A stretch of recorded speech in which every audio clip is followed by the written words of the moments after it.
Sindh TV network तरफां 5 डिसंबर ते इल्म पिरायो सिंध संवारियो जे सिरे हेठि सकाफ़ती ॾियारो मल्हाइण जे सिलसिले में कंबर यूथ फोरम तरफां मच कचहरी कोठाई वई। मच कचहरी में वॾे अंग में सकाफ़ती वेस ओढे ऐं नौजवाननि शिरकत कई, जॾहिं त शाइरनि ऐं सुगड़नि क़ौमी गीत ॿुधाए वाह कराए छॾी। मच कचहरी में मशहूर सूफ़ी फनकार सदरुद्दीन शाह क़ौमी ऐं सूफ़ियाणा कलाम ॿुधाया त नौजवान झूमी पिया।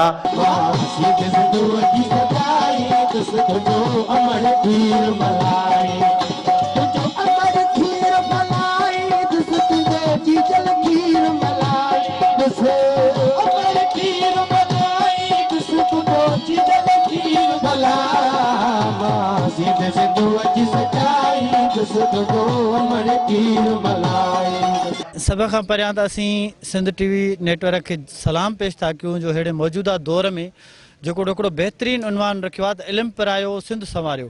छो जो इल्म सां जेका सो तब्दीलियूं ईंदियूं आहिनि क़ौमुनि में, इल्म सां जेका सो क़ौमुनि जी सुञाणप थींदी आहे। टीवी न्यूज़ जी जेके असांजे प्रोग्राम खे हाईलाइट पिया कनि ऐं अॼोको जेको असांजो मच कचहरी जो प्रोग्राम आहे, सभु नौजवान तक़रीबूं कोठाए पंहिंजो प्रोग्राम कयो आहे ऐं असां हिकु सिंधी अमुन परस्त क़ौम आहियूं। तमामु घणी महिरबानी सिंध टीवी न्यूज़ वारनि जी त जंहिं हिते असांजे प्रोग्राम में शरीक थी असांजे प्रोग्राम खे हाईलाइट कयो आहे ऐं असीं हिन सॼी दुनिया खे इहो ई ॿुधाइणु चाहियूं था त सिंध हिकु अमुन पसंदि क़ौम आहे ऐं सिंध खे पंहिंजो कल्चर, पंहिंजी तहज़ीब ऐं पंहिंजो अञाण आहे। अहिड़ी तरह नौजवान बि सकाफ़ती रंगनि में रंगजी ऐं 5 डिसंबर जी तयारियूं शुरू करे छॾियूं आहिनि। कैमरामैन अली अकबर सां गॾु रहीम मंगी, सिंध टीवी न्यूज़ कंबर।